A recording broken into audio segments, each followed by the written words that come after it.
Hello, c'est Lisa et tu écoutes Fantasia et je suis ravie de te retrouver pour cet épisode 14 dans lequel on va parler des étiquettes.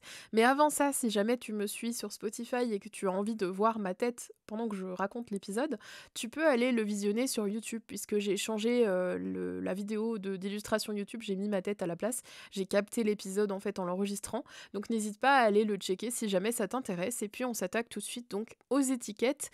Et notamment aux étiquettes, tu sais, hypersensibles, HPI, et cetera, et cetera. C'est quelque chose dont j'ai envie de parler depuis longtemps et j'ai déjà parlé de ça en filigrane, mais je pense que c'est important, en fait, de revenir un peu là-dessus et de parler des étiquettes de manière plus générale. Alors, je suis pas juste en train de parler dans cet épisode des atypies, on parle de toutes les étiquettes, pas seulement celle-là. Donc, garde bien ça en tête, tout le long de l'épisode si tu as l'impression de te coller un peu une étiquette sur le dos de temps en temps ou de te faire coller une étiquette, sur le dos. La raison pour laquelle j'ai envie de parler de ce sujet aujourd'hui, c'est parce que on passe parfois son temps à se demander si on appartient à telle ou telle ou telle caractéristique. Alors ça se voit surtout dans les atypies, c'est pour ça que j'ai pris ces sujets-là, parce qu'ils sont très très liés évidemment à ce que je fais et aux gens que j'accompagne. Mais ça existe dans plein plein de choses, ça existe aussi sur la maladie, ça existe aussi sur le body positive, ça existe dans plein de communautés, si je peux dire, ou d'identités, si je peux dire ça comme ça. Ça existe aussi dans les communautés qui sont un peu engagées, etc. Enfin voilà, il y a plein de choses, il y a plein d'endroits où on retrouve ce phénomène-là. Euh, et en fait, le fait d'appartenir à ce type de communauté un petit peu à thème, entre guillemets, si tu me permets l'expression, fait qu'on s'identifie au comportement de ces communautés-là et aux problématiques qu'elles peuvent rencontrer.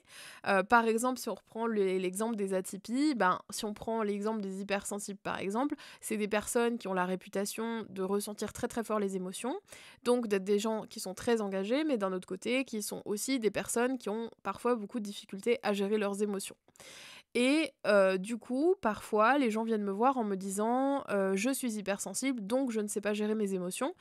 Et la première chose qu'on va travailler, c'est sur cette identité d'hypersensible et sur la question de pourquoi vous vous présentez en disant que vous êtes hypersensible.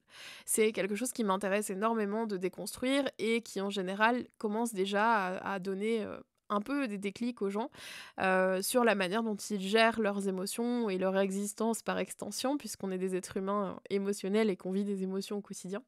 Et donc c'est pour ça que je pense que c'est important d'aborder ce sujet-là aujourd'hui, parce que se mettre dans une case de manière subie ou de manière volontaire fait qu'on va arrêter de se poser la question de ce qui peut changer ou de ce qu'on vit ou de ce qu'on subit et qu'on va commencer à se demander si on appartient à la case ou pas, si on est suffisamment légitime pour être dans cette case ou si on l'est pas, etc.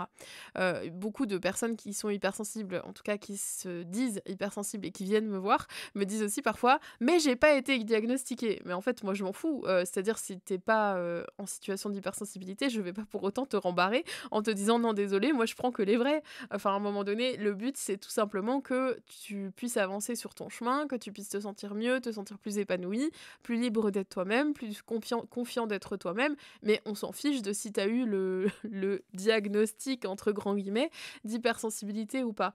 Et donc, là, on voit très bien le premier écueil, en fait, de s'identifier à une communauté, entre guillemets, de personnes qui répondent à une caractéristique commune comme ça, c'est qu'en fait, à trop vouloir t'identifier à la communauté, t'arrêtes de te demander ce qui te convient, ce qui te convient pas et ce que tu peux faire pour ton cas personnel, et tu commences à te demander si tu es légitime d'appartenir à ce groupe, à cette communauté, à cette identité. Et ça entraîne deux choses. La première, c'est que tu as envie de mieux répondre aux standards de cette communauté-là, puisque c'est à peu près la seule qui te comprend, en tout cas dans le discours, c'est souvent ça qui revient. Mais en même temps, du coup, tu donnes un pouvoir à cette identité-là et tu arrêtes de penser que tu es responsable pour te positionner comme quelqu'un qui subit ta situation, mais qui a été généreusement recueilli par la communauté en question ou par l'identité en question. Ici, je mélange les termes communauté et identité, et c'est pas pour rien, c'est parce que pour appartenir à une communauté, même si c'est pas au sens groupe, mais plutôt au sens les gens qui sont comme ça, il faut avoir cette identité-là qui est commune, parce que sinon tu fais en quelque sorte pas partie du groupe et tu t'identifieras forcément moins et donc tu auras pas ce problème-là. Donc c'est pour ça que je mélange beaucoup les termes et que je les interchange beaucoup. Faut pas ici entendre communauté au sens un groupe déterminé fixe de gens que tu connais personnellement, mais plutôt quels comportements ont ces gens-là et comment tu te retrouves dans ces comportements-là. Et donc c'est important en fait de ne pas trop se fondre dans ce type d'identité s'il y a des trucs qui te plaisent pas dans cette identité-là, parce que si tu te fondes trop dans cette identité-là, tu n'arrives pas en fait à en sortir puisque tu t'identifies à ça. Et donc, eh ben, tu te victimises, tu te dis que bah, de toute façon t'es comme ça et que t'as toujours été comme ça et que ça marchera jamais, tu te dis que c'est hyper compliqué de changer, tu te dis que tu peux rien faire, que c'est pas de ta faute, que pourquoi les autres ils ont facile et toi c'est dur, etc., etc., etc. Donc c'est des discours qui minent énormément la confiance en soi et c'est normal, hein, c'est pas juste toi, c'est tout le monde. Dès que tu commences à avoir ce type de problématique, dès que tu commences à avoir ce type de mécanisme-là qui se met en place, c'est extrêmement compliqué de sortir de ces mécanismes-là et souvent ça vient de l'extérieur. À un moment donné, quelqu'un dit un truc et on se rend compte qu'en fait, effectivement, on s'est un petit peu perdu en chemin, on s'est un peu oublié. Et le truc, c'est qu'on n'est pas aidé parce que la société, elle nous aide beaucoup à rester dans ce type d'identité-là, de mécanique-là, en nous forçant à nous identifier. Il faut toujours avoir un avis sur tout. C'est assez rare dans la société qu'on ne nous demande pas un avis tranché. C'est-à-dire que quand quelqu'un te demande ton avis, il te demande de manière très manichéenne si t'es pour ou contre quelque chose. Si t'essayes de te mettre un petit peu au milieu, t'as un peu l'air de pas savoir ce que tu fous là. Et du coup, il y a une espèce de pression qui se met où bah, c'est difficile en fait d'être entre deux et de pas vraiment être dans un clan ou dans un autre, si j'ose dire ça comme ça.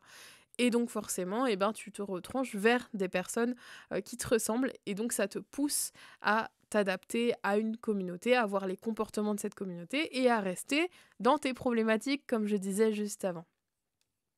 Mais alors, qu'est-ce qu'on peut faire en fait pour justement ne pas être dans ce type de problématique-là? Comment on peut faire pour ne pas trop s'identifier? Par exemple, si tu es hypersensible, comment faire pour ne pas trop t'identifier à l'hypersensibilité, mais arriver à aller vers autre chose?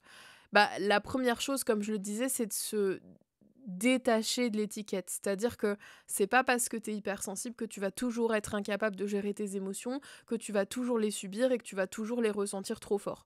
Au contraire, le fait que tu sois potentiellement en situation d'hypersensibilité, puisque moi j'utilise pas le terme hypersensible, mais plutôt en contexte d'hypersensibilité ou en situation d'hypersensibilité, va justement te permettre de travailler sur des choses que tu estimes être difficiles ou être néfastes pour toi. Et je viens de te faire l'explication là rapidement, mais en fait, une des clés, ça va être de ne pas te dire que tu es telle ou telle chose ou que tu es comme ci ou comme ça, mais plutôt que tu es dans certaines situations euh, confronté à telle chose, telle problématique, telle complication. Par exemple, plutôt que de dire que tu es hypersensible, tu peux commencer par te dire que dans certains contextes X, par exemple au travail, tu as des difficultés à gérer tes émotions. Parce que c'est sûr qu'il y a des contextes où tu arrives mieux à les gérer, tes émotions, potentiellement. Et donc, le fait de déjà commencer à voir qu'il y a une différence entre ces contextes qui sont courants et des contextes qui sont tout à fait normaux et tout à fait logiques pour toi, ça va déjà t'aider à te rendre compte qu'en fait, tu n'es pas une identité, tu prends juste cette identité de temps en temps quand c'est approprié. Pour en revenir aux étiquettes, si jamais tu as l'impression que tu subis tes émotions au quotidien, etc., et que c'est ça ton problème, c'est pas l'hypersensibilité le problème, c'est comment tu gères tes émotions et comment tu peux faire pour mieux les gérer, comment tu peux acquérir les compétences pour mieux les gérer. Et c'est là où il y a un problème en fait dans la manière dont beaucoup de gens voient la chose, c'est que ah bah oui mais je suis comme ça donc voilà c'est comme ça. Bah non non non c'est pas du tout comme ça. Je veux dire si c'est comme ça tu peux faire plein de choses pour changer le truc ou pour changer la manière dont tu vis le truc. Et justement, c'est là où le piège des étiquettes, c'est de grossir le trait à fond. Le truc, c'est que quand tu fais ça, tu arrêtes de te demander comment tu peux te sentir mieux et du coup, tu ne cherches pas comment tu peux te sentir mieux. Tu fais que essayer de voir si t'es conforme ou pas, si t'es légitime ou pas à appartenir à ce groupe-là. Et du coup, bah, ça forcément, ça t'aide pas à mettre des choses en place. Ça doit être qu'une étape, ça doit être que quelque chose qui te permet de trouver de nouveaux repères, qui te permet de te réidentifier à quelque chose.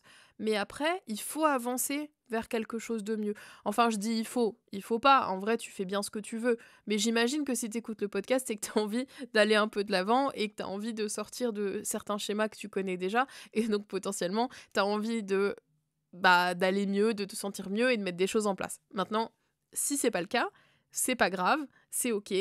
Et si c'est pas le cas du tout et que ça n'a jamais été le cas, c'est pas grave non plus. Mais si jamais t'es là, j'imagine, et je pars du principe que t'as envie que les choses avancent, que les choses bougent, etc. Et dans ce cas-là, c'est pas en restant identifié à une communauté, quelle qu'elle soit, que tu vas réussir à avancer.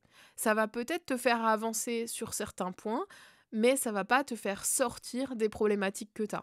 Je prends un contre-exemple, les groupes sportifs, les groupements de sportifs, l'identité du sportif, c'est quelque chose qui m'a permis de me tirer du groupement de la malade chronique. C'est ça qui a fait qu'à un moment donné, je me suis dit, bah ouais, en fait, il y a un autre mode de fonctionnement qui marche, je vais plutôt aller par là que de rester là, parce que si je vais par là, c'est tout à mon avantage.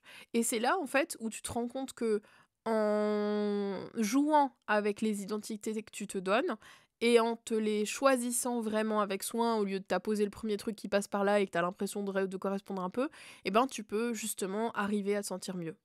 Voilà, c'est la fin de cet épisode, j'espère qu'il t'a plu. Si c'est le cas, eh bien n'hésite pas à le partager, surtout s'il est sur YouTube. Et en plus, il y a ma pomme, donc c'est le moment, n'hésite pas.